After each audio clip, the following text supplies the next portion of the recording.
Ooh, yeah, are we ready for some fun here?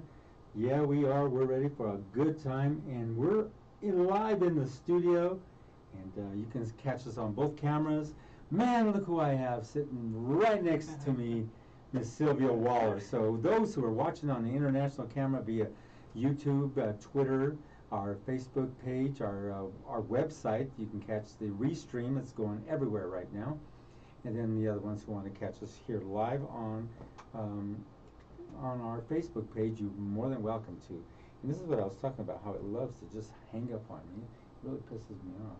Yeah, I see that. But we're going to get started and have some fun with, because the other camera is rolling already, so we're going to still talk to you about your win and what you have done in your trek to become Mrs. Colorado. Yeah. Welcome to the studio, Sylvia. Thank you. You've been here before, and we've had a great time doing things here, and we're going to talk to you more about what it was like. So hopefully we get this started. So I'm going to go ahead and patch into you solely, Okay. and let you give us a little bit of your story. Okay? Go ahead. Okay. It's all yours. Well, as you know, my name is Sylvia Waller, and this journey started with my dad, taking care of my dad as he had dementia, and I was his sole caregiver. And the doctor gave me a warning signal that if I didn't start taking care of myself, that I could possibly go before he did. And my health was failing, so I was told to lose weight and get healthy. And a friend of mine put me in a bodybuilding contest to do that, and that kind of started my journey of healthy eating and diet and exercise. And then after my father passed away, I wanted to know a little bit more about the disease that kind of plagues my family, which is dementia and Alzheimer's. So I got involved with the Alzheimer's Association, and just to learn a little bit more about the disease, and found that African Americans are twice as likely to be diagnosed. And as a woman, I am 2/3 of the population with Alzheimer's. And if you have a family member with Alzheimer's, you are also at high risk. So I had 3 strikes. And I take this very serious, and this is now a mission that I am on. And during that mission, I decided to run for Mrs. Colorado, because that gives me a platform to spread the message of a healthy lifestyle, diet, and exercise. And in that journey, I learned a lot about myself. And as a young girl, I always had like a glass ceiling over myself, where I felt like I was afraid, or I had doubts. So I would do things to a limit to that glass ceiling. Participating in the Mrs. Colorado pageant has forced me to do some deep thinking and just find out who I am, and some soul searching. What I found was I needed to embrace the uniqueness of myself. I needed to love myself. So that means the aging process, my whole makeup. And I am 62 now, and as a senior citizen, most people would say, why would you do a pageant at that age? Well, I felt as though, why not? I can change the look of the pageant. I can change and basically challenge the beauty system. So who says beauty has to look a certain way? So, but look the way you look, though. Jesus, I bet you every guy, you're like walking down the street, everybody goes, oh. No. Yeah, they do. No. Come on, Sylvia. It's like, yeah, and that's the way it is nowadays. It's like women, there's certain women that just hold their beauty for years and years. You can be 85. And how old are you? 85? And you hold your beauty, and that's what's so cool about this whole deal. You're up there competing against a lot of younger women, but then your beauty, your skin, the way your look is so stunning that it competes, and that's just the way it is. And you were up there on stage, and we talked about this with one of your friends, and she was rooting for you, you're rooting for her, so it didn't matter as long as one of you's got it, but there was just two of you left. Now, I bet you all the other women thought, wow, look what you've done, because this is your second time, isn't it? Yes, the 2020 I was Mrs. Colorado American, which is first runner-up. Right, so look how far you got there. Yeah. And so this time you took it. Yes. And it's later on, it's like, and I brought you in that time too, and you were so humble back then too. It's like you come in here, you're so humble about how you talk and what you say and do, you know, and you're like, is this really happening to me? Yes. And, you know, I seen your husband carry all those roses. It's like, geez, you could tell there's all this excitement and happiness that was overcoming you, your husband, and all your family. Everybody watching this like, wow. And everybody bowing to you saying, wow, look what you've done. And you probably thought the same thing. How did this happen? Yes. Give us your outtake on that. What was the feeling you were feeling just standing up there on stage doing something so cool? The feeling that I had was a feeling of gratefulness. I felt blessed. I felt God's purpose being delivered to me. And my title of the night was Resilience, because I was in a lot of pain from the arthritis, and I don't know if many people know, but I'm scheduled for a hip replacement surgery May 16th. So how are you going to compete with that? I mean, do you go to the nationals? Yes. And when is that? I thought it was November, but it's actually August. Are you going to be able to recover by then? Yeah. Oh my gosh, I have that's faith. resilience. I have faith. Well, you know, my doctor said that I will recover pretty quickly. How do you replace a hip? Jesus. Titanium. Oh my God. A titanium hip. So somebody comes in, you know, smacks you in the hip. Ding! Wonder Woman. I'm half bionic woman though. Yeah, That's so interesting. I am looking forward to it because the pain is really tough at night. It burns. It's like a burning, achy sensation that. Did it come through your family? Is that where it comes from, the arthritic pain, or just over the years has developed? Were you on your feet a lot? Or? There is arthritis in the family, but for me, I think it's just wear and tear on my body. I was a runner, so I ran a lot, and then over the pandemic, there wasn't anything to do, so I would just walk. Oh, okay. And my husband was calling me Forrest Gump because there was nothing to do, so I just kept walking, and I might walk 8 or 9 miles. And I felt the discomfort, but I've always said, no pain, no gain. So you see, we're the same in that respect. Like I was telling you, I've run all my life, but I haven't had no problems. Yeah. Nothing's come over me. Lucky you. Call it a blessing. Nothing's messed up. I don't. Well, I've got big, thick legs and big knees, big hips. And, no, I don't have big hips, but.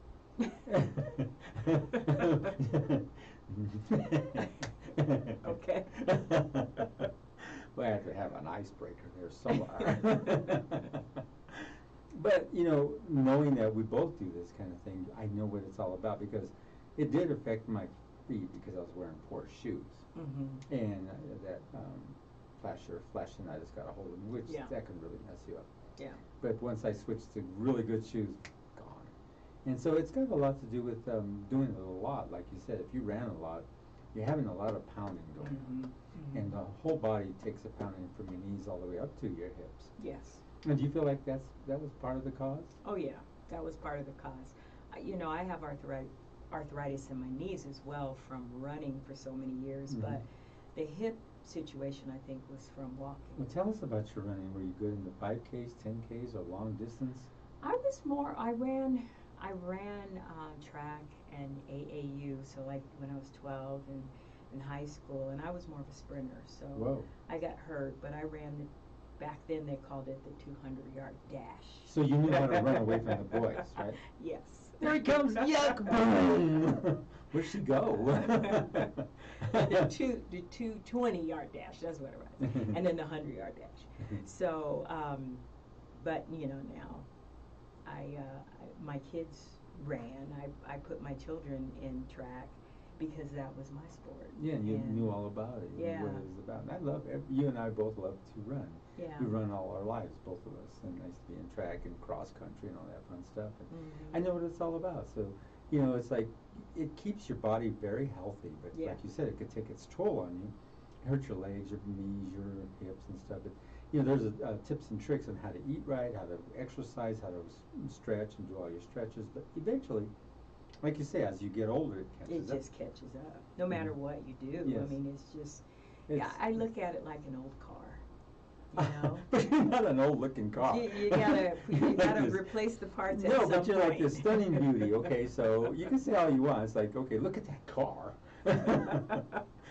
It's like a Mercedes that stood brand new forever and don't get nothing on it. It's like, and that's what's nice. It makes you feel good. I'm sure it does. And going into this pageant, did you have an idea that you could get this far?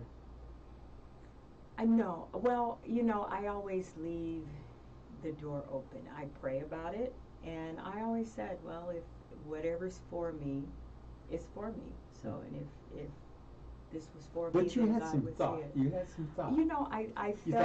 I felt like go all the I way. could compete well. Well, yeah. And because I just had that drive, and all of the obstacles, I just kept going. The arthritis, even my husband. Did it hurt within the pageant? The kicking was kicking in. Oh my God. I think it hurt the work. It hurt the most just standing. Oh yes. The walking part wasn't bad because we walked slowly. Yeah, but the standing. But the standing was where it burned, and that's where it took a toll. Is just standing, and you had to stand to allow all of the contestants to come through, and then you stand to hear about all of the finalists. So you do a lot of standing in a pretty pose, and the pretty pose is tough on. Yeah, because you got to really post up, and sometimes you can't get into that post because it's hurting. It's hurting, and I did a lot of shifting, and I just felt like. But that's part of the way it looks. It wasn't supposed to. I know, but it added to the luster of how you looked. Yeah. No, really. And sometimes that's good, because I was wondering if I looked, she looks nervous. I didn't know how that was, coming across. Now, I'm sure you have some people backing you with the clothing. Who helped you with your clothing? No one really. You really just picked out what you wanted? I picked out so you were able to get the nice looking threads on yourself. And makeup. That's also another thing that a lot of women who compete, they look for the really good makeup and how it looks. Now, how'd you do that? I'm a makeup artist. So I do my own makeup. But I love fashion, so my family calls me extra because, So fashion, makeup. So you had everything going for you with the looks. You can't help it. I trained. I was ready. Well, you have to. You have to get ready. That's right. There were some beautiful women there. So I seen that, and so, and I told you there was one from here that was also competing. Do you remember her? It's Lynn. Lynn. And Dr. Lynn. Dr. Lynn. Yeah. And she was very sweet. Yeah, she was competing in it too, and we talked to her. We also had an interview with her. I think Dr. Lowell did the interview with her, and when you won, I was thinking, oh my God. I couldn't wait to invite you back. I couldn't. You see how fast I got on the hay. Yeah, it was quick. It was quick. I think the most important thing that a person should, if they're ever thinking about doing a pageant, is to make sure that you are comfortable with yourself, embrace your own uniqueness, and don't compare yourself to others. That's right. And I think I stayed in my lane and I stayed in my zone, and I didn't compare myself to other women. It made you feel comfortable. Yeah, I was comfortable, and I had no problem with all the beautiful women, because everyone, they could have picked any one of us and had a gem. you know. Yeah, and I always use that word gem, because there's a lot of women that are gems. They're just plain gems, or rare gems. I call them rare gems. Sometimes they just shine out there. So, you know, usually they ask you to say something or answer a question. What was the questions that they asked you on stage? Oh, my question was priceless. So the first question that they asked was to describe how you're feeling in one word. Wow. And I said resilience. And that's what you used. And yes, because I was getting through and, you know, fighting through the pain. And then I made it to the top 5, and so my question there was, what surprised you in 2021? And I said, age and arthritis, which was true, because that's the first You say that, time. you know, I look at you and it's like, you just don't look it. That's the first time I really felt my age, you know. Does everybody tell you that, though? What's that? You do not look your age. Everybody tells you that, right? Thank you. Yeah, I get it. Yeah, I get it. and which is cool. It's like to be able to look, because you take care of yourself. You walk, you run, you make sure and keep your body in good physical condition. And you know makeup, so you know how to put your makeup on. You do your hair, that you're letting your hair go with this beautiful, I call it the chrome. So Chrome. you're chroming out. You're Chroming out. Yeah. And so it looks beautiful on you. Thank So you. you told me that last time that you said, I'm just going to let it go like this, and it looks just stunning. So when you're on stage, you're dressed up, you're looking good. There was 5 contestants left, right? Did they go through each one, asking them each question on that? And we each had a different question. And did they go down to 3 at that point? Yes. Or 2, 3? It went down to 3. And then was there another question right there? No, there wasn't a question at 3. So the questions at 5 is where the judges made their determination of where you ranked. And so it went down to 3, and one of the 3 was the Mrs. Colorado American. She was back in it. Yeah, so she was technically first. She was the one who beat you out, and you were first runner-up in that contest, right? Is that correct? No, the one, Nikki Goss, I think that's her name, last name. But she was one of the 3 that were standing up there with us. They said, then they mentioned her name. And they mentioned her name, and she was Mrs. Colorado American, which was technically first runner-up. Right. So they gave her a crown, and she was, you know, set aside, and then it was Danny and I. So you were like, is this real? Yeah, exactly. And then at that point, the second runner-up would be first runner-up to both titles. Wow. So she's first runner-up to Mrs. Colorado American and Mrs. Colorado. Wow. So she, you know. And I seen you had the ways. video. You posted it up on social media, and you had the video. You're both standing there. You're both hugging, and it looked like at first it looked like she won because she was all excited. But I know your name and I know her name. But that's how it looked. She got so excited, but it was you. And I bet you your heart started pounding. Oh my gosh, You it was. almost fell out. I was in, you know. You felt no pain. It was no. I didn't feel it until the next day.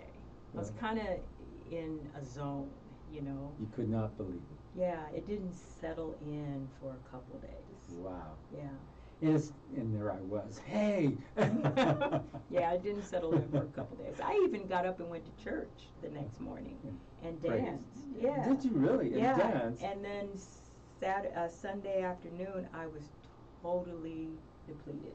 You had nothing left. I had nothing left because I was still running on the adrenaline. Yeah, and that adrenaline really pushes you, and you know it, like when you run or work out and stuff like that.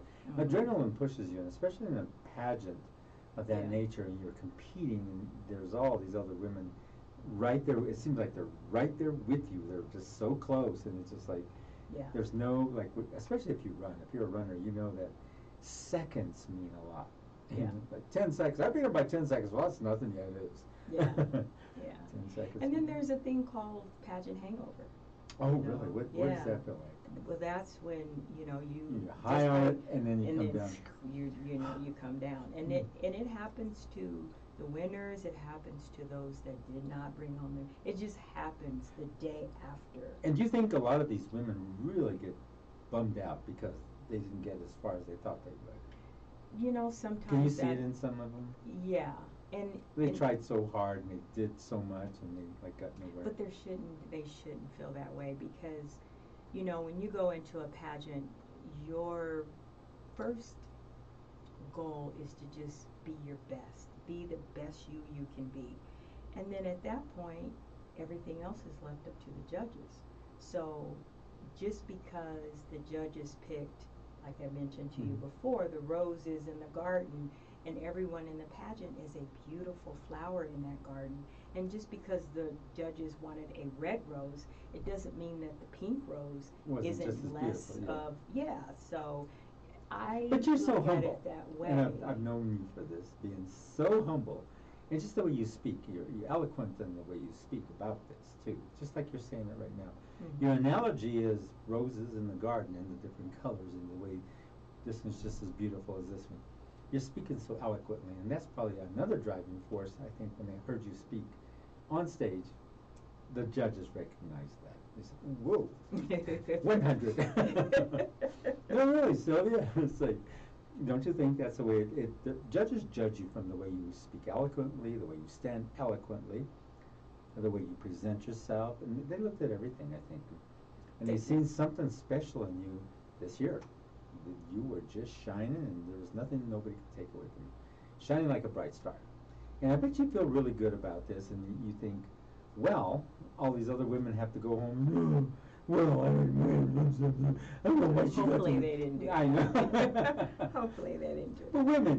women can be different than, like I know men are different, because women naturally they like to put on their makeup and beautiful dresses and get their hair looking real pretty and stuff, and then they gotta go up there and compete. Mm-hmm. Just doing that's one thing, but competing is very difficult. Yeah, I mean, when you do that, you're putting yourself out there. Yes. And so how many women were there? I believe there were 32 in the misses, and there were 10 in the miss category. Wow. Yeah. That's quite a few. It was. I mean, back in the day, I think there were like 60. Wow. Yeah. That's even more. Yeah. Yeah. Well, because of the pandemic and all the way the way everything is, the economy and the way the inflation and everything has gone, it makes it harder because everything costs so much, so. Mm-hmm. And I'm sure the people who put on this pageant were happy the way of its outcome and picking you, and I bet you they thought this is the perfect one to represent Colorado. Now in the national, you go up against how many women? 50.